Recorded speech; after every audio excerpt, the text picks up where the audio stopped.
গত 3-4 দিন আগে আমার প্রোগ্রাম ছিল ঢাকায় মগবাজার। বাংলাদেশের সব বড় বড় উলামায়ে কেরামরা ওই জায়গার মধ্যে বয়ান করে। সকাল 11টায় বয়ান। আমি কুমিল্লার বাসা থেকে অল্প একটু ঘুমায়া যখন রওনা করলাম, দেরি হয়ে গেল। মেঘনা ব্রিজটা পার হওয়ার পরে পুলিশ আটকাইল, বলে গাড়িতে ওভার স্পিড ছিল প্রায় 120। চলবে এখানে আসি, কিন্তু 120 কেন? মনে হয় মামলা দিয়া দিব এমন একটা ভাব। হঠাৎ করে ক্লাসটাকে পেছন থেকে আমি নামায়া বললাম, আসসালামু আলাইকুম। বলো, হুজুর আমার বাড়ি খুলনা, আপনি জুনায়েদ আল হাবিব, আপনার বয়ান আমি শুনি না। কত মা বাবার বয়ান শুনি না, চোখের বাণী ফেলায় ফেলায় আমি কান্না করছি। হুজুর অসুবিধা নাই, কই যাবেন? আমি কই মাহফিলে যাবো। বাংলাদেশ এখন স্বাধীন, যান মানুষগুলোরে মহাব্বত কইরা দিনের বয়ানগুলো, ইসলামের বয়ানগুলো শোনায় দেন। আমি মনে করলাম রে বাবা, অন্য কেউ হইলে অবশ্যই বলতো আগে 3000 টাকার মামলা দাও, এরপরে যাও। কিন্তু আমার দেখার পরে কেন চাইরা দে? আমার টাকার পাওয়ারে না, সব আমার মদিনাওয়ালা নবীর আদর্শের সম্মান, ঠিক কিনা? এজন্য বলি, নবীর আদর্শের মালা গলায় লাগায় রে বাবা। জীবন চলে গেলেও ছাড়বা না। মায়ার নবীর একজন সাহাবী হযরতে আব্দুল উজ্জা কালেমা পরে মুসলমান হওয়ার পরে নাম হলো আব্দুল্লাহ জুলবাদাইন। ছোটবেলায় আব্দুল উজ্জার মা দুনিয়া থেকে বিদায় নিয়ে চলে গেল।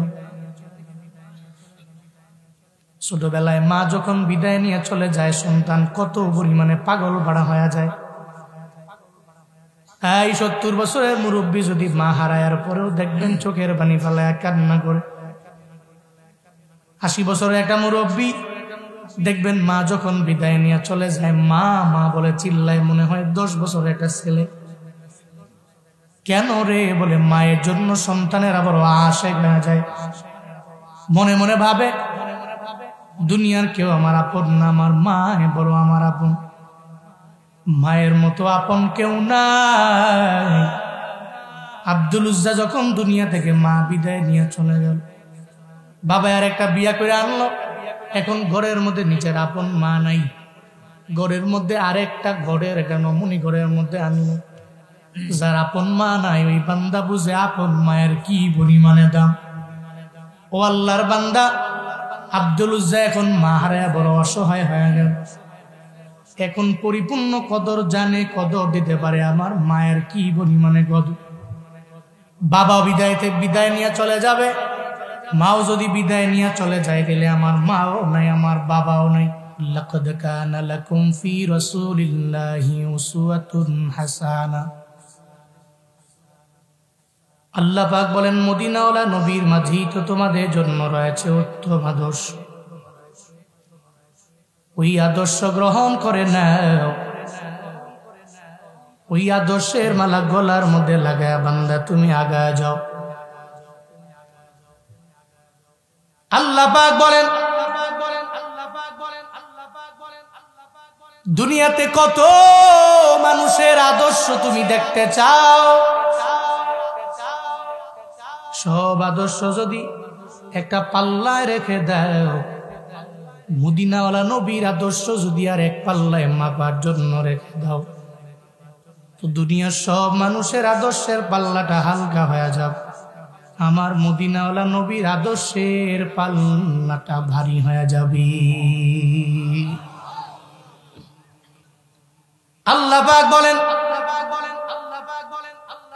তুমি খানার প্লেটের মধ্যে বসো, ওই জায়গা আমার মায়ার নবীর সুন্নত আছে না নাই? আসেনি?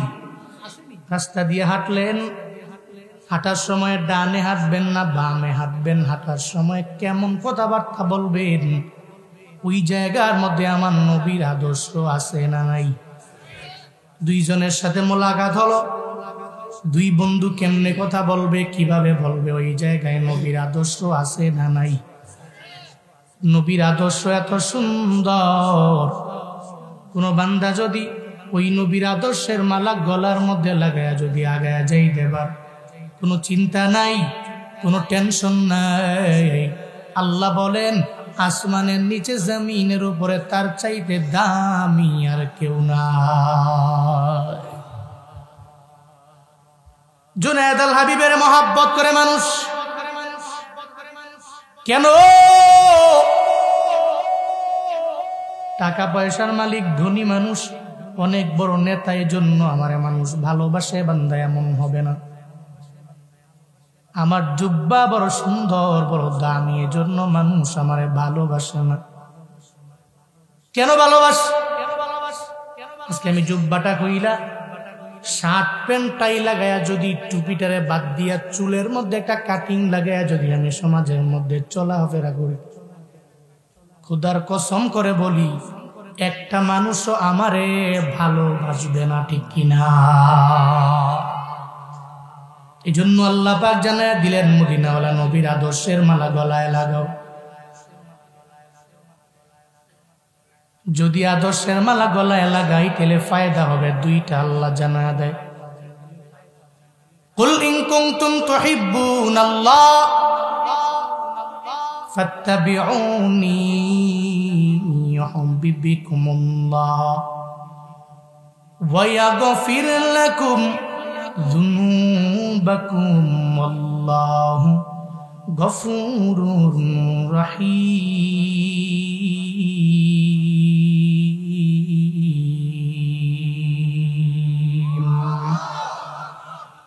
রাসূলকে অনুকরণ করবে যখন, আমার আল্লাহ হয়ে যাবে বান্দা তোমার আমার আপন।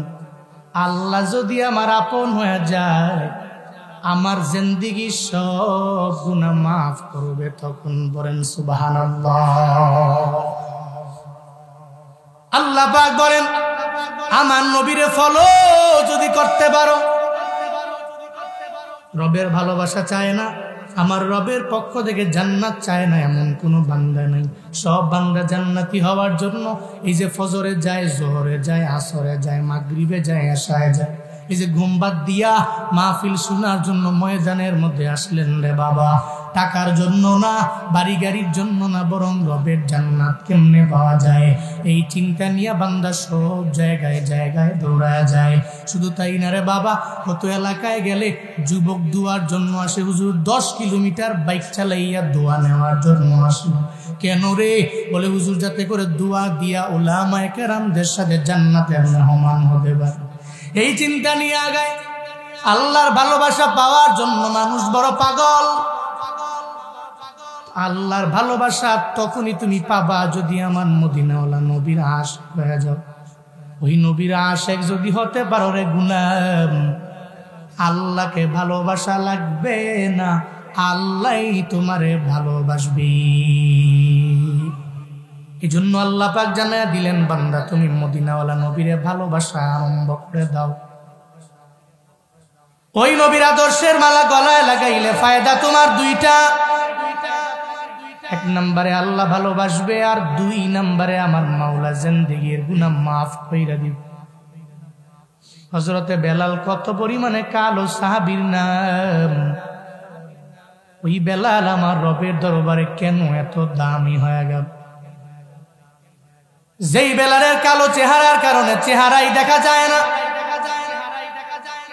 হাসি দিলে শুধু দাঁত দেখা যায়, কিন্তু আল্লাহ পাক হযরতে বেলালের এত পরিমাণে দামি বানায়া দিলেন। মায়ার নবী যখন মেরাজে গেছেন, ওই জায়গায় গিয়ে শুনে হযরতে বেলালের হাঁটার আওয়াজ পাওয়া যায়। নবী ডেকে বলে জিবরাইল, এই যে হাঁটার আওয়াজ শুনতে পাই এটা কার বলে দাও। জিবরাইল বলে নবী আমার, আপনার একজন সাহাবী আছে, কালো সাহাবী, যেই বেলাল আযান না দিলে ফজর হয় না। ওই বেলালের হাঁটার আওয়াজ আপনি আরশে মুআল্লা পর্যন্ত বেলালের হাঁটার আওয়াজ পরিপূর্ণ পৌঁছায় গেল। ওই বেলাল নবীর বংশের কেউ না, কিন্তু আমার রবের দরবারে কত দামি জানো? আল্লাহ পাক কত সম্মানিত বেলালের করলেন, কেন জানো নি?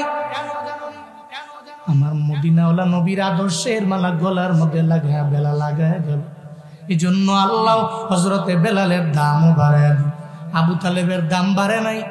আজও চাচা আবু তালেবের নাম নিয়ে কেউ চোখের পানি ফেলায় কান্না করে। অথচ মায়ার নবীর যেই সময়ে মাও নাই, নবীর বাবাও নাই, নবীর দাদাও নাই, ওই সময় সব হারাইয়া রহমাতুল লিল আলামিনের প্রটোকল দেওয়ার মতো কেউ নাই। ওই সময় চাচায় নবীরে দুইরা দুইরা বড় করে, নবীরে লালন পালন করে। আমার মদিনাওয়ালা নবীরে খাবারের বেলাও চাচা আগায়া থাকে। আবু জাহাল বারবার যা বলে, হ্যাঁ আবু তালেব, তোমার মুহাম্মদের থামাও, তোমার মুহাম্মদ যদি থেমে যায় তাহলে আমরা মারার জন্য ফোন দিয়ে আঁকতে পারি না, যদি না থামে তাহলে ওরে মারার জন্য বিভিন্ন ভাবে ফোন দিয়ে আঁকবো আমরা। চাচা আবু তালেব কয়, যদিও আমি কালেমা পড়ে মুহাম্মদের হাতে মুসলমান হই নাই, কিন্তু মুহাম্মদের জন্য আমি চাচা কত পরিমাণে পাগল তোমরা তো জানো না। আমি মুহাম্মদের জন্য কত পরিমাণে আশিক জানো। এই আবু জাহাল, আমার মুহাম্মদের মারার জন্য যাবা, আমি চাচায় জীবনে কোনোদিন বৈশা থাকবো না। আমার জীবনে যদি চলে যায়, এরপরেও মুহাম্মদের বাঁচানোর জন্য আমি চেষ্টা করে আগায় যাব। ওই চাচা এত পরিমাণে আমার নবীর জন্য বড় আশিক। এই জন্য রহমাতুল লিল আলামিন বারবার চাচার মরণের আগে বারবার চাচারে জানায় দেয়, চাচা পুরো জিন্দেগি লাগাইয়া মূর্তি পূজা করলেন, এরপরেও কোনো অসুবিধা নাই, একটু কালেমা পড়ে মুসলমান হয়ে যান। যদি হইতে পারেন তাহলে কালেমা পড়ার কারণে সুপারিশ করে আমি রবের জান্নাতের মধ্যে নিয়ে যাই। চাচা ডেকে বলে, মুহাম্মদ, আমারে যদি 1000 বার বলো, এরপরেও কালেমা পড়ে আমি মুসলমান হইয়া আমার ধর্মের মধ্যে চুন কালি আমি মারতে পারবো না। মায়ার নবী কান্দে, চাচার জন্য বারবার চোখের পানি ফেলায়া ফেলায়া কান্না। ও চাচা আমার, একটু কালেমা পড়ে মুসলমান হয়ে গেলে রবের দরবারে দামি হয়ে যায়। নবী যখন কান্না করে, আল্লাহ পাক সঙ্গে সঙ্গে জানায় দেয়, জিবরাইল আমার নবী কানবে, নবীর কান্না আমি সহ্য করতে পারি না। নবীর দরবারে যাও, আমার মায়ার নবীরে গিয়া জানায় দাও, নবীরে যা বলে দাও, ইন্নাকা লা তাহদি মান আহবাবতা ওয়ালাকিন্নাল্লাহ ইয়াহদি মান ইয়াশা। হ্যাঁ জিবরাইল, নবীরে জানাও। নবী চোখের পানি ফেলে কান্না করলেও ফায়দা নাই। যতই কানবে, ভালোবাসার মানুষ যদি আমার মাওলা হিদায়াত না দেয়, আল্লাহ যদি না দেন, জীবনে কোনো আলেম হেদায়েত দিতে পারবে না, ঠিক কিনা?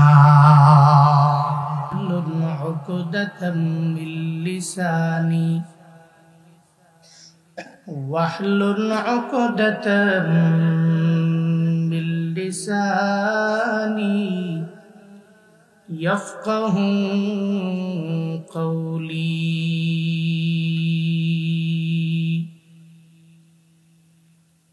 ربي زدني علما ربي زدني علما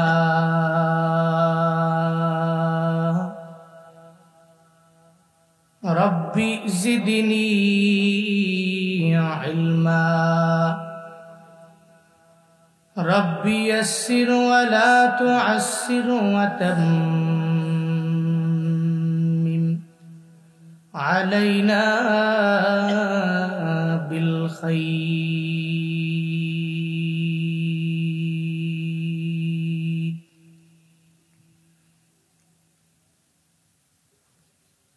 कौनाइन का मुख्तार खुदा तुमको बनाया कौनाइन का मुख्तार खुदा तुमको बनाया उम्मत की निगाहबान खुदा तुमको बनाया उम्मत की निगाहबान खुदा तुमको बनाया या रब मेरे आँखों में समा जाए मदीना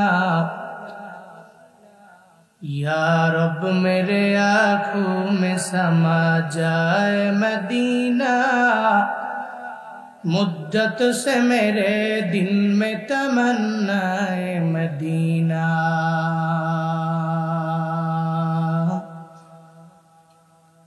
मुद्दत से मेरे दिल में तमन्नाए मदीना ला इलाहा इल्लल्लाह ला इलाहा इल्लल्लाह ला इलाहा इल्लल्लाह ला इलाहा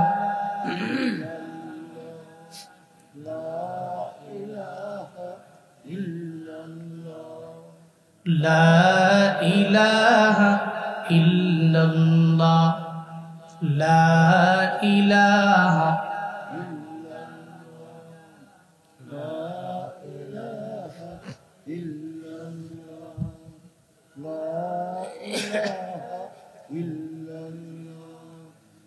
ला इलाहा इल्लल्लाह ला इलाहा इल्लल्लाह ला इलाहा इल्लल्लाह ला इलाहा इल्लल्लाह ला इलाहा इल्लल्लाह ला इलाहा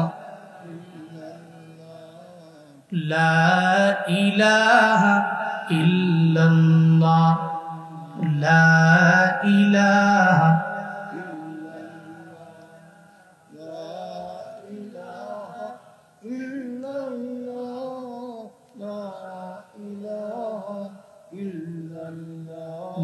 मुहम्मदुर रसूलुल्लाह।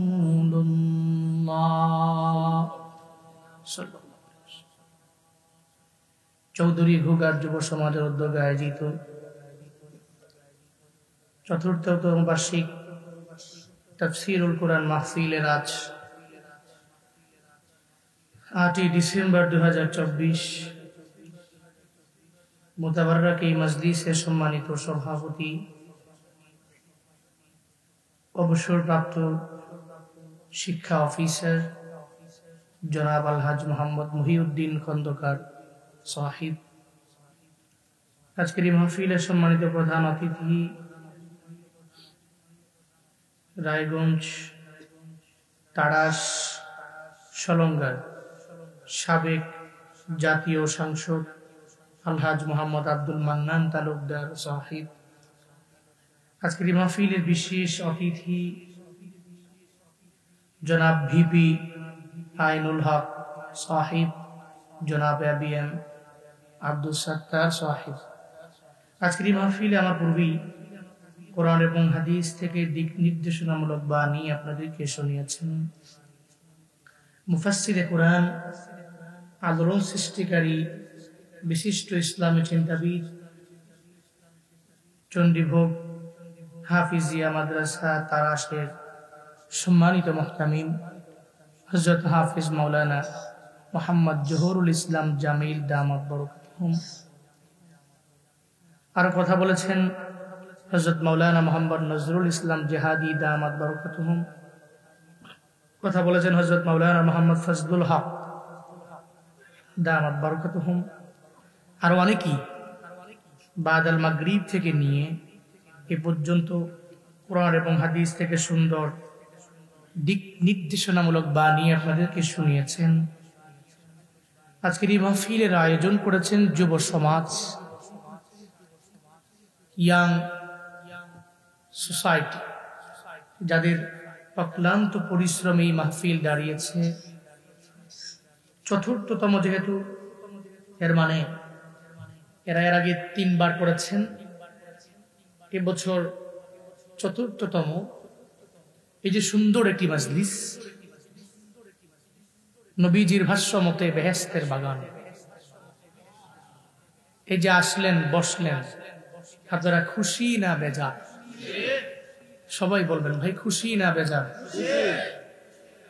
একটু একটু খুশি না খুশি আছেন? ভালোই,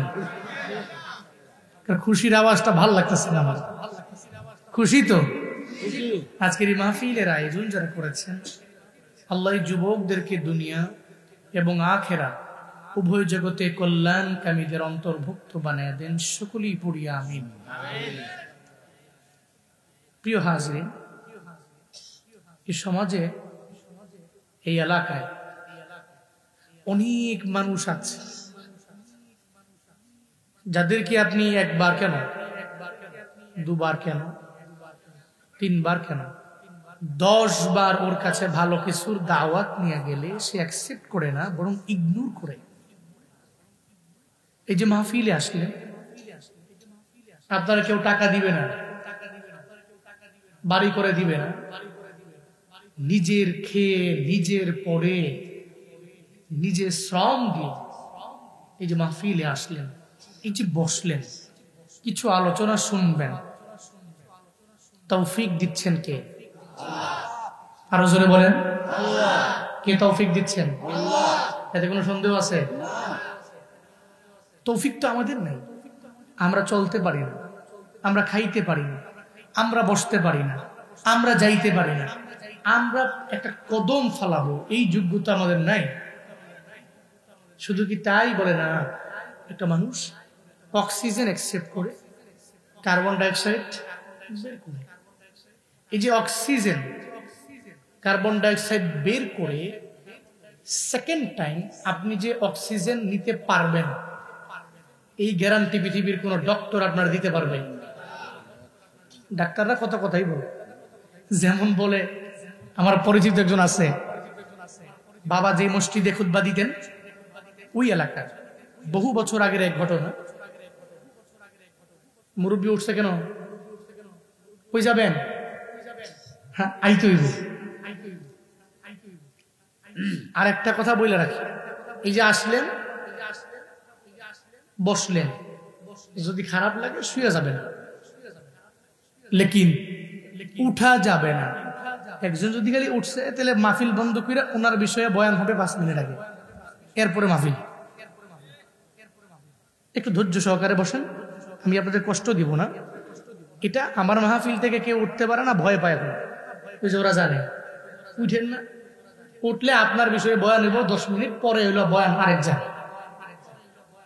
ধৈর্য সহকারে বসতে পারবেন তো ইনশাআল্লাহ? পারবেন তো ইনশাআল্লাহ? মানুষ স্বল্প, অসুবিধা নাই। ইসলাম সবসময় কম দিয়েই জয় হয়েছে, ঠিক কিনা? বদরের প্রান্তরে মুসলমানদের সংখ্যা কয়জন? কাফিরদের কত? তাহলে কোথায় 1000, কোথায় 313? There is a biggest difference. আবার এরা হলো সশস্ত্র, মুসলমানদের হাতে অস্ত্র নাই। খেজুরের ডাল হাতের মধ্যে নিয়ে আল্লাহর উপরে তাওয়াক্কুল করে 313 জন দৌড় দিয়েছে আল্লাহর নামে। জয়ী না পরাজয়ী? সবাই বলতে হবে জয়ী না পরাজয়ী? এই জয় দিয়েছেন কে? এই যুদ্ধে নুসরত, সাহায্য, হেল্প করেছেন কে? এতে কোনো সন্দেহ আছে? এই জন্য কম বলতেই যে পরাজয়ী, কম বলতেই যে কবুল না, বিষয়টা এমন নয়। বিশাল বড় মাহফিল, মানুষ গেছে, প্রেমের কাহিনী, লাভারের কাহিনী, শেখার কাহিনী, ব্রেকআপের কাহিনী, শুইনা ঠিক বইলা গেছে গা। একজনও গিয়া নামাজ জীবনও ধরে না, উল্টা আরো প্রেমের প্রতি আসক্ত হয়ে গেছে, আসক্তি আরো বেড়েছে। কবুল নয়। ছোট্ট একটা মাহফিল, বক্তারে কেউ চিনে না, বয়ান করতেছে নামাজের বয়ান, রোজার বয়ান, আমলের বয়ান। একটা মানুষ যদি গিয়ে নামাজ ধরে, খুদা কা কসম করে বলতে পারি এই মাহফিল রবের দরবারে কবুল।